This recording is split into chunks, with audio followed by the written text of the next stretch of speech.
So we have a make ready turn procedure. I just want to go over our procedure with vendors and our internal staff or even potential owners so they can kind of understand how we think about this and what we're trying to do with it. So our objective is to do absolutely, to start out and do kind of like the minimum standard every time, immediately, in the shortest time possible. So instead of hemming and hawing and doing it, we have a standard, we move through, we train people, they go through, they get it done, boom, boom, boom. There's no thought, there's no meandering. It just gets done because it has to get done, because it's a standard and it's expected. And so by doing that, by kind of streamlining it and having it very clear and trained, we believe that we can do this as cheap as possible and as complete as possible, high quality. In general, here's some thoughts. In general, a house clean, we clean the house from top to bottom, left to right. We never miss a spot. Going from side to side, room to room without finishing is inefficient and can cause you to miss spaces.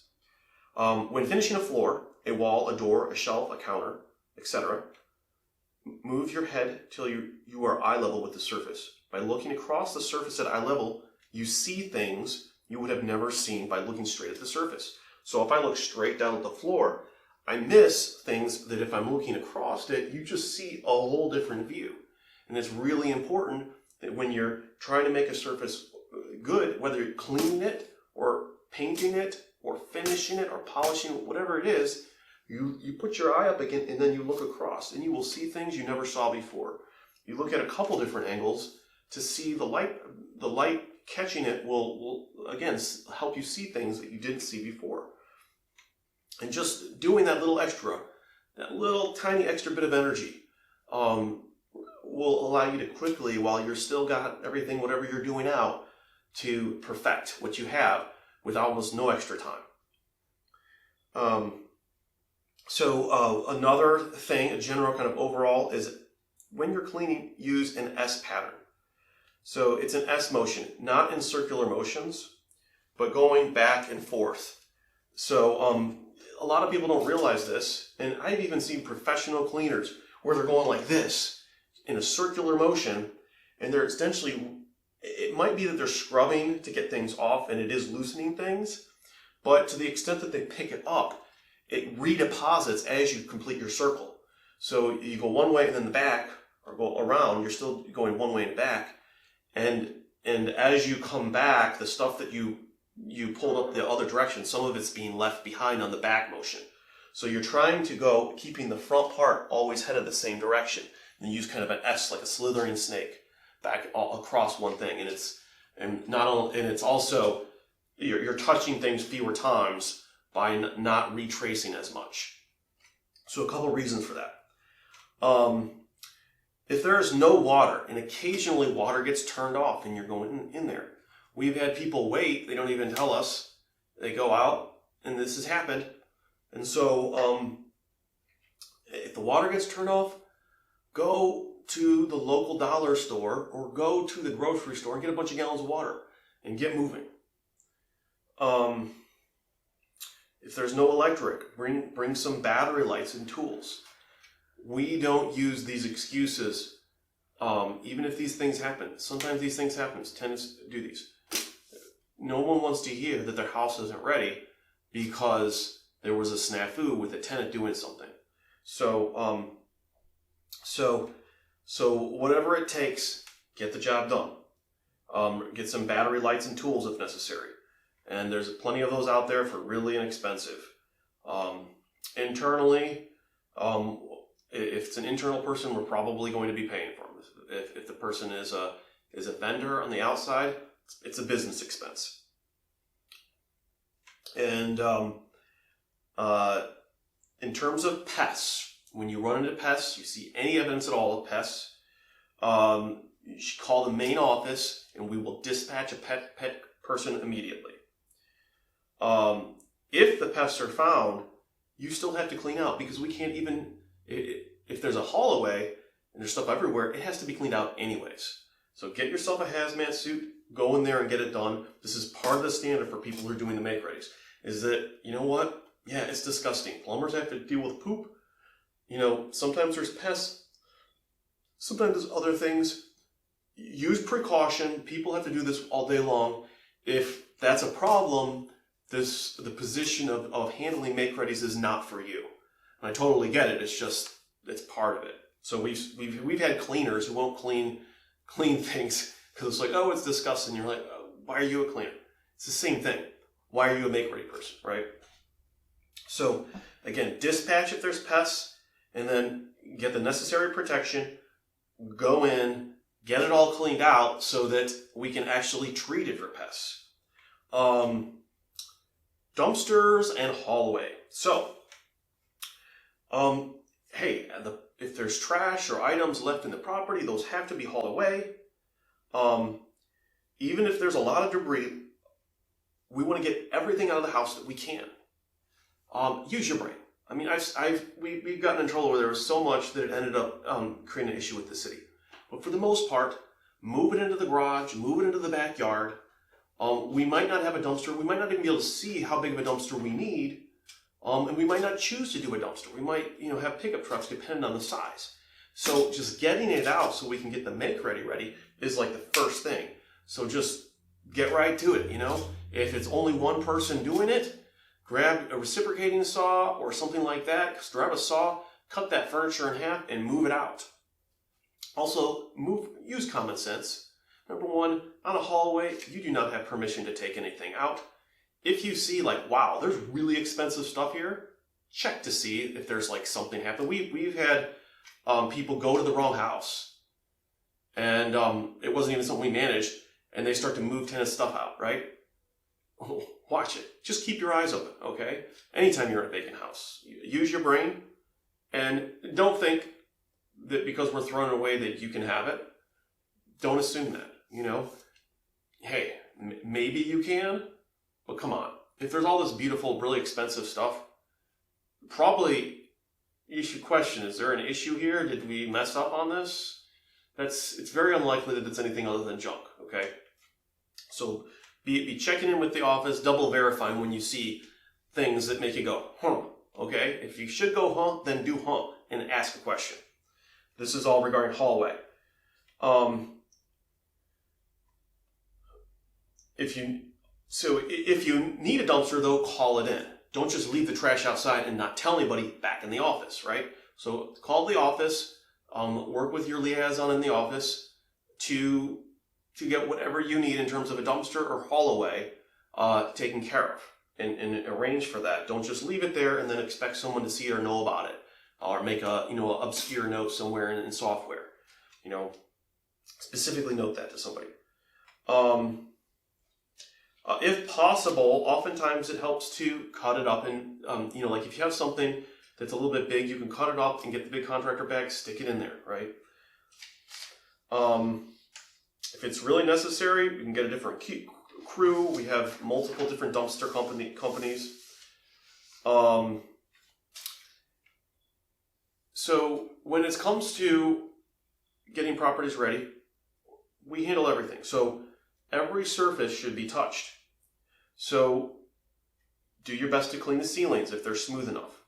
If they're stain, use Kills to cover the stain. You can't just use any paint. You got to use something that covers it. And paint the ceiling white edge to edge with flat ceiling paint, not shiny ceiling paint. Shiny ceiling paint shows all the texture. Shiny ceiling paint is not going to match with the flat that's already there. So cover it up with ceiling paint. And by the way, as a side note, sometimes we've seen tenants, I don't know what they do, they're smoking or doing something in there, and this paint doesn't stick as well. Notice that. If it's not sticking, it's not sticking. Don't think it's going to be okay to have a subpar product. Use your brain, look. So if you see it's not sticking, you might have to change the paint. And if that means renegotiating costs or anything like that, we might have to use a special Kills paint. It could be a sign that you need scrubbed. Experiment a little bit before you waste a bunch of paint that then just drips off and doesn't cover. You might need to use oil-based paint, right? Oil-based paint stain cover like kills, like oil-based kills. Use the appropriate textured paint, normally flat. If you're doing touch-up, match it up, and to touch it up. If it's bigger than just a pinhole, it shouldn't be touched up. It should probably be painted corner to corner. If it's a pinhole, you can literally use your finger to put a little tiny bit of spackle or something in a little pinhole. Use a sponge or washcloth to wipe it off so it's completely clean and there's no residue. And then you do a little dot with like anything, a painter's brush, paper clip, dip it in paint, boom. And the water, the surface tension of the paint will spread out immediately in that little section of unfinished thing. And even if the paint color's a bit off, as long as you do it super small, it's gonna play across the wall and you won't be able to see it. The light will play across the wall. When you see the imperfections in a wall anyways, there's a texture to nearly all walls of some type. And the colors are actually different if you look closely. And at that size, it fits typically, we're talking like 1/8 of an inch or less. I don't know how to describe it, but that's nature. Put that little dot, boom, and it'll generally disappear. If you spread stuff across, and we see tenants do this all the time, but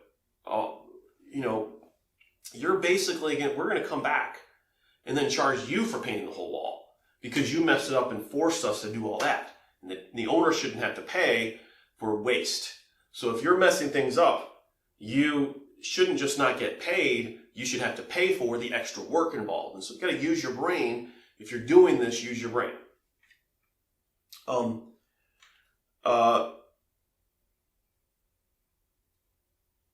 When you come to lights on the ceiling, remove the fixture, wipe clean, and replace.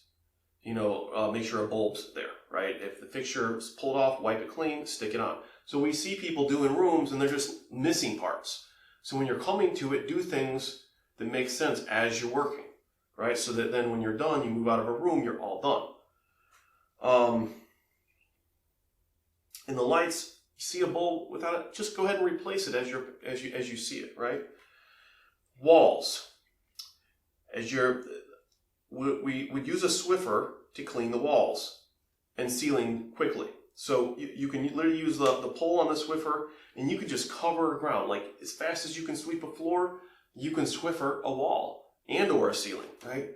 And you can use that pole to really put a lot of pressure in a small spot if you need to do a little bit of scrubbing. And so we've been able to quickly clean walls and preserve a lot and not have to paint for owners, save the owners a lot of money just by using a Swiffer. So we quickly changed the towels to start cleaning again. And when there's scrapes or discoloration, vinegar and baking soda can really work together. The vinegar acid helps remove colors. And the baking soda scuffs and buffs. So we find that helps. Scrub the scuffs like from crayons and scratches and markers with magic eraser. You can try that as well. And as a last resort, you would do that as a last resort. So it can have a bit of a bleaching effect. I've seen magic eraser pull off paint. In terms of nails, you should gently remove those nails and be careful not to scuff the wall. And I jumped ahead, so I was talking about filling nail holes previously. I'll just read it fast. Carefully fill with fingers, using just the right amount of putty or plaster. There should be no flashing. Plaster showing, which is just the plaster showing outside the opening of the hole. Use an artistic technique, so use a drop, sometimes an artistic brush if you have it. Even the paperclip or a tip of something sharp, you get a drop of paint on it, and again, it'll pull right into the hole.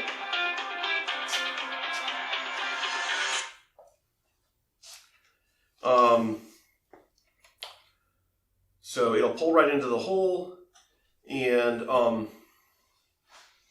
there are different ways. I've seen people use spray paint through a hole in the paper and almost create like an airbrush effect. If you have a close to matching color, you can soften it. But again, the best way to do it is find a close enough paint and just dab it on. And even if it's not perfect, the light will play across it, and it will fit as long as you did it right in the first place without extra drywall everywhere or painting it across the big surface. And then after that, also on the walls, if you see grids or grates, wipe them off. And consider even getting in between them, pulling up the grate, wiping around, things like that. In terms of floors, sweep all smooth floors, including the basement, into the nastiest and farthest corners, and then clean them up. So you start in the nicer place, sweep to the nasty, then clean it up. Mop all the hard floors into the nastiest and farthest corners. So you start again at the nicest, go to the nastiest. Else you pick more up from the nasty and bring it back. Vacuum all carpet in a zigzag pattern. I know it seems stupid to say that, but a lot of people don't know it, and they just didn't grow up organized. They learned to clean, but no one told them.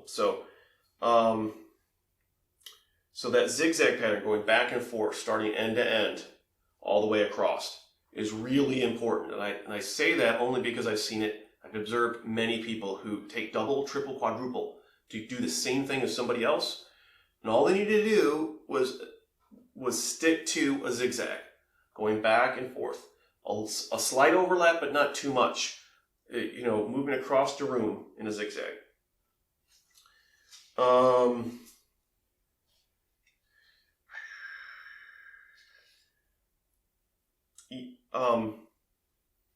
If the carpets are deficient, you should email the coordinator that you're working with, the liaison at the office, and we will dispatch carpet cleaning. If you have carpet cleaning ability, feel free to request to do that as a make-ready person. If you do not, we don't want somebody that's not going to do a really great job doing that.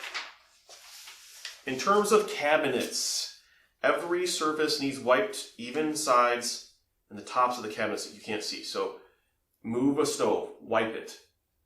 It's not acceptable that you would think, kind of childlike, hey, if I don't see it, nobody else will. Kind of like, when you used to hide as a kid, cover your eyes and think people can't see you. It's still that way. People can see stuff that you can't see just because you didn't look, right? So look and wipe it. For the cabinet. On the cabinet shelves, pretty much any shelf inside a cabinet or like enclosed space for storage, we put contact paper.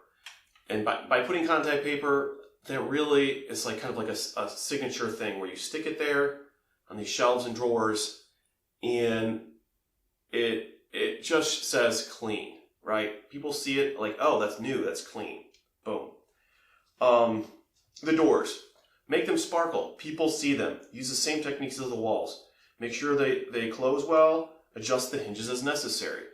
The key is make sure it does, and do it as necessary. Like, you open and close it, you expect that at your house to work, everybody else expects it too. You're the person seeing it, you're sent out there. It doesn't, Request of Genius has just a few smell techniques, which you can find on YouTube. So if you're not an expert, get it done. Anyways, just keep on fiddling it with it till it's done. It shouldn't take long after the first couple times to figure out how to adjust hinges. Sometimes there are times when you actually have to adjust a door that's expanded or house is settled. You might have to that's required a little more carpentry. Hopefully you can figure that out. In terms of actually trimming a door, oftentimes using special, what do you call it? It's not a router, but it's I forgot what it's called. It's a little tool, and it just takes off a whole section, but real precisely off the end of something. And you just move it across. Some great ones. So sometimes you have to do that for a door if it's really messed up. So you make sure the latch adjusts and stops and bolts as necessary. Make sure the handle is tight and not loose. Okay, so it's wiggling, tighten it up. Okay, don't tighten it so much that it won't work though. Appliances. So on the stoves, clean the burners and the racks. You may have to use a drill brush or a Brillo pad. Use degreaser as on, especially on the sides where grease will fall down on like the side of the stove. Use that. In the washer, wipe outside, move the dust underneath, and run empty cycle to test. So when you're doing it, get done, go ahead and run that cycle. The dryer, wipe and check lint, clean out the lint, move and check for dust underneath.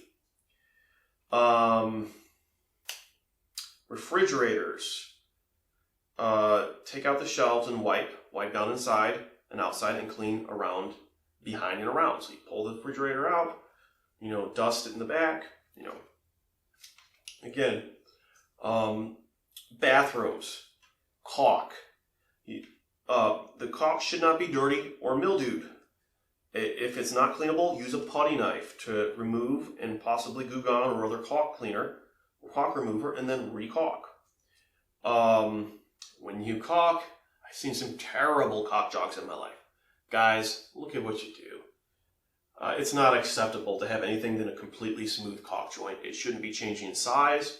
Just adjust it. If you need to clean it out while it's wet, that's when it's easy. So do it again. Use your eyes. Make sure the result is there and that it's quality, so that no one else has to redo it once it's hardened. No one else comes back and says, that was terrible. What person who has not even from this earth did this? Okay, and we've seen horrendous stuff. I don't know why caulk tends to be the worst. That's why I'm ranting. I've seen caulk jobs that lost us a lot of money because Section 8 wouldn't approve it, right? So we ended up, having to send someone else back and ended up losing some rent money.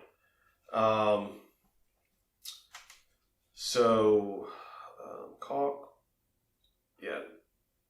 You normally want to use the minimum amount of caulk and a wet finger. If your finger just doesn't work, sometimes people have weird shaped fingers, or you don't want to use your finger, you can use a caulk tool. But a finger, you can actually feel how it's going on, so you can adjust a little bit better. Scrub and shine the bathtub if possible. Mold and mildew. This especially happens in the ceiling.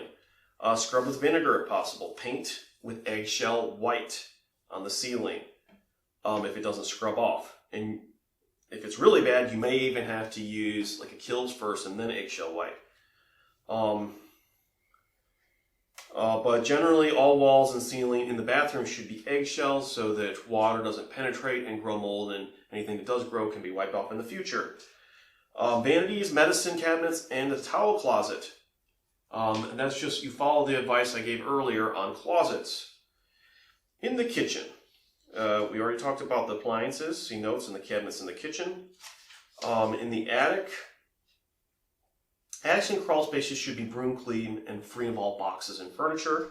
So if you see them there, remove it, like you would anything else. The garage should be clean. Remove any garbage. Don't just leave it there. Unless it's agreed, you've already made arrangements for someone else to pick it up. Outside bushes should be trimmed. Beds should be mulched. So if there is a bed, mulch it. Okay? If it needs mulch, right?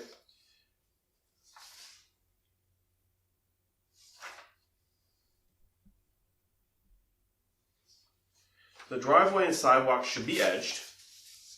So even if you just have a little spade shovel, you can edge it real nicely. Cut it away, because it might be a while before someone else does this. So cut it away, make a nice little transition, and slowly the dirt and the grass will come right back to the edge. So edge it nicely, even if you don't have an edger. Normally, what I would say is the kind of standard is go up to like 16 hours of work if necessary. So not unnecessary work. I'm not saying work 16 hours and bill for it. You can do up to 16 hours of work in most circumstances, except for every $1 of materials means a minute less of work. So whatever it is that you're working, take it back. You know, if you spend $300 in materials, or let's $240 in materials, that's 3 hours less of work that you can make. Okay. Now again, that's not an authorization to do work that's not necessary. Every hour needs to be accountable for an equivalent amount of needed work done on this checklist, right? So we're looking for you to minimize that, but at the same time, if you realize this is going for me to do this checklist is going to take more than this in terms of materials and labor. Subtracting off labor, $1 of material subtracts off a minute allowed. That's 16 hours. Then, and by the way, there's a standard, so look for the standard on the sheet. That might have changed since this video was done. But again, that should be handled. Generally, mini blinds, if they were there already, you need to put them back up. If you're not sure, check with the office. Hey, should I go? There's no mini blinds here. Should we put mini blinds up? Generally, if there's no doorbell, check with the office, but you should go ahead and add a doorbell up. Those are cheap. You just $20. You open them up. They're installed in 5 minutes. If you're already going to Home Depot, you can pick them up on the company account or whatever the arrangement is with you specifically. So, yeah, I think that's pretty much it for kind of the maintenance standard checklist. In terms of kind of like the minimum, you want to stay in communication because every property is different. When you're in communication with those who know, we can adjust as necessary and be much more effective. I hope that helps.